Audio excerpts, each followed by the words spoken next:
Olá, seja bem-vindo ao programa Em Pauta desta semana. Na última sexta-feira, 13, o dia e a data fez jus ao nome.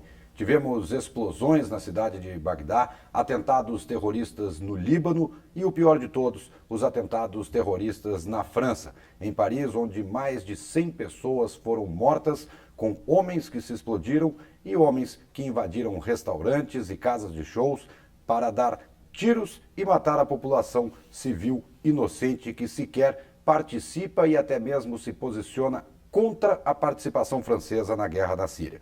Para falarmos sobre o histórico desses atentados e de outros que aconteceram no mundo e também sobre os motivos, o que leva uma pessoa a cometer este ato criminoso, nós convidamos aqui ao programa Em Pauta dessa semana o professor do curso de Direito aqui da Universidade Fevale, Henrique Keski. Professor, obrigado mais uma vez por estarmos aqui. Foi meio em cima da hora o convite, porque o assunto surgiu. Né? Mas tivemos que realmente marcar esse programa muito em cima para debatermos esse tema que tem se tornado recorrente, principalmente em países europeus, e a França sofre mais isso dentro da Europa. Há alguma explicação cabível ou razoável para um tipo de comportamento desse, na sua opinião? Para nós sairmos, no primeiro momento, do lugar comum, acho que nós temos que estabelecer algumas bases dessa explicação. A primeira delas diz respeito que, na verdade, se focarmos a história mesmo, não existem inocentes, porque os atos de barbárie, mesmo destes estados, destes países europeus que agora se apresentam como democráticos, mesmo os Estados Unidos da América, praticaram violências terríveis uns contra os outros, no caso dos Estados Unidos, inclusive com a dizimação de populações indígenas. Então, veja bem, eu não estou justificando de forma nenhuma violência se justifica com recurso a mais violência. Mas se focarmos a formação dos Estados nacionais na Europa, o Estado Islâmico não tem, o autoproclamado Estado Islâmico, ele não tem feito nada de diferente do que estes países europeus já praticaram em sua história. Eles são estáveis econômica e politicamente agora, mas há bem pouco tempo atrás, em termos históricos, na Segunda Guerra Mundial, a Europa inteira se vitimizou por uma guerra bárbara e terrível. Indo diretamente à questão desse foco agora de terrorismo, a Europa, a partir do século XIX, desenvolveu uma fortíssima política imperialista e colonialista, principalmente no norte da África, no que hoje nós denominamos Sudeste Asiático, bem como Índia e China, que foram dominados pela Inglaterra, e no que nós hoje, na região que nós hoje denominamos Oriente Médio. E essa presença foi uma presença demasiadamente opressora em relação a aquelas culturas e aos países que então, muitos dos quais se formaram de forma artificial, como é o caso do Iraque. E até seria bom os telespectadores, depois do programa, consultarem o Mapa Mundi para verificarem que esses países da África e do Oriente Médio têm fronteiras retilíneas, porque elas foram riscadas pelos grupos, pelos países europeus de dominação, criando uma geopolítica favorável de dominação para a Europa. Então, as raízes históricas deste fluxo migratório são estas. As raízes históricas desta violência são mais profundas, elas dizem respeito também a um choque de culturas, né? Porque nós estamos vendo um radicalismo islâmico enfrentando determinadas conquistas da civilização ocidental, como a questão importante do Estado laico, ou seja, do Estado que não se relaciona, que é neutro em questões religiosas. A ideia do Estado laico, ela surge na França, do Iluminismo. Então, França como alvo também tem essa raiz histórica. E outro acho que é importante desmistificarmos a ideia também de que é todo o islamismo. Não é todo o islamismo. Até porque esse tipo de atitude em nenhum momento se encontra no livro sagrado do Islã. Nenhum ou momento. Corão. Ao contrário. Tanto é que jihadistas têm sua origem justamente na palavra jihad, que é a guerra santa que o Islã autoriza a praticar contra todos os fiéis, aqueles que não são convertidos à religião muçulmana. Existem várias seitas muçulmanas, assim como existem N denominações cristãs e fundamentalismos cristãos também.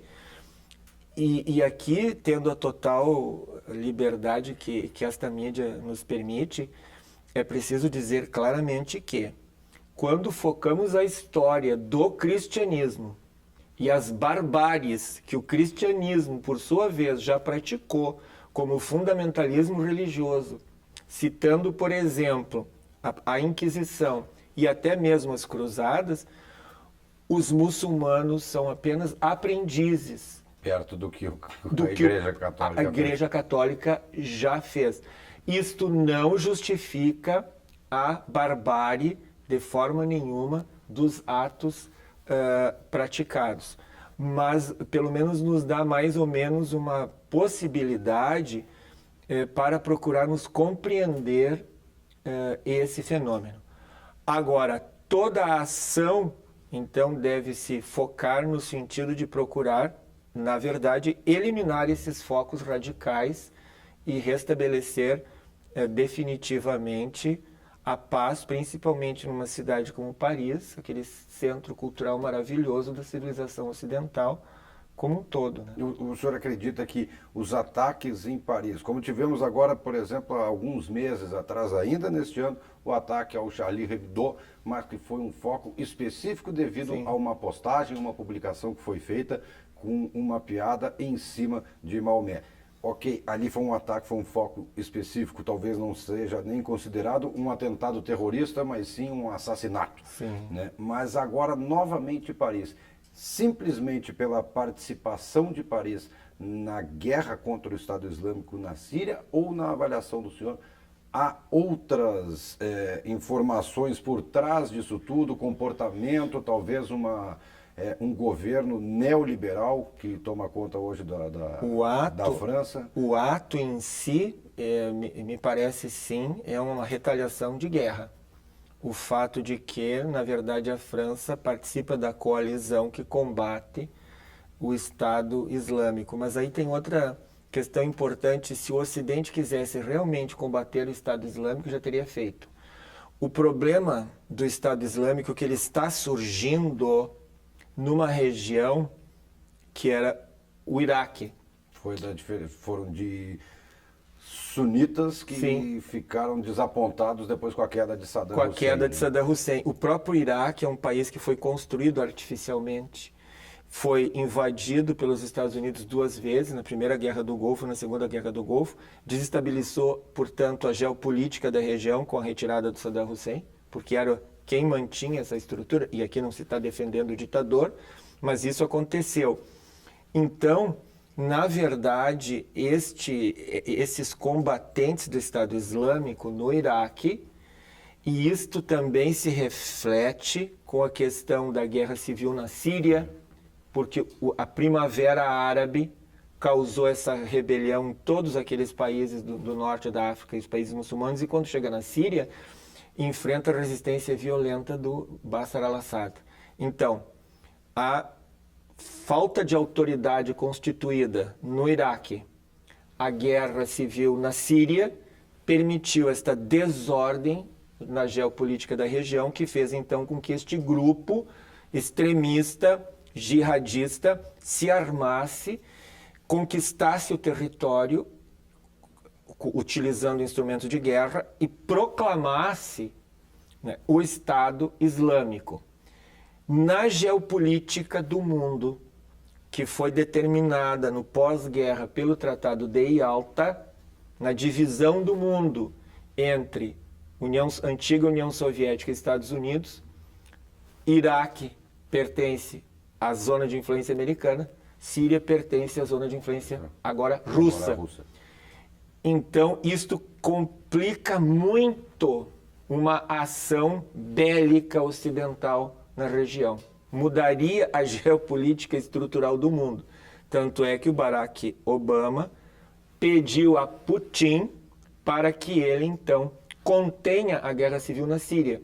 Só que ele faz o contrário, ele não bombardeia o Estado Islâmico, ele estava até agora bombardeando as posições dos rebeldes na Síria para manter o governo do Bashar al-Assad no poder, porque é favorável a ele. Só agora, com a explosão comprovada do avião russo, é que talvez o Putin tome uma atitude contra o Estado Islâmico. Então, o califado se autoproclama dentro de um território. Seria muito fácil para o Ocidente invadir este território se efetivamente não existisse essa grande complexidade política. Se bem que nós estamos falando também de população civil. E teríamos que movimentar, então, o que é uma guerra armada por terra, passando por N outros países da região, para enfrentar o Estado Islâmico. Mas que este ato em Paris é um ato de guerra, sim. E o terror, os atos terroristas, como tu disseste hoje, são, na verdade, uma outra faceta de uma guerra. Uma espécie de guerra de guerrilhas em que o inimigo é difuso. E o inimigo está, na verdade, dentro dos próprios países europeus, e ele foi trazido para lá por estas ondas migratórias, principalmente no pós-guerra. Então, estes terroristas que atuaram na França são todos cidadãos franceses agora. Foram cidadãos. Isso Foram. aí, as autoridades francesas se colocaram chocadas, porque tiveram cidadãos do próprio país cometendo atentados contra a pátria-mãe. Sim, porque eles estão há 3 gerações, na verdade, radicados na França. E aqui, Bruno, cai outro mito por terra do Ocidente. 3 gerações de imigrantes muçulmanos em Paris não se tornam franceses, não se tornam parisienses, eles continuam muçulmanos. E radicais continuam radicais. Eu acho que o Ocidente precisa despertar para isto. É uma espécie de soberba racial, uma espécie de soberba racional do francês acreditar que o modo e o sistema de vida ocidentais bastariam para converter o radicalismo islâmico como outra postura. Os atentados terroristas, as ações de guerra, e aí o presidente francês Hollande está certo, é uma ação de guerra, mostraram exatamente o contrário. Ou seja, eles continuam radicais islâmicos. Eles têm uma cidadania jurídica, certo? Que lhes permite usufruir politicamente da condição de cidadãos. Mas eles não têm a cultura, eles não pertencem àquele ethos, àqueles valores. Eles odeiam esses valores. Por isso que explodiram. E não têm o acesso também ao que cidadãos franceses, no caso, legítimos franceses, sim, considerados pelo governo, teriam. Esse é outro problema. Também discursam muito na falta de acesso à própria educação, à falta de acesso à saúde, ao emprego, principalmente, sendo descendente de árabes, descendente de muçulmanos. Esse é outro problema. A falta de inclusão do Estado francês e dos Estados europeus a essa população de migrantes, ela causa realmente uma marginalização dessas populações e torna essa população, digamos, alvo fácil de ser cooptada pelos extremistas radicais islâmicos. Então, realmente é um problema. Tá certo.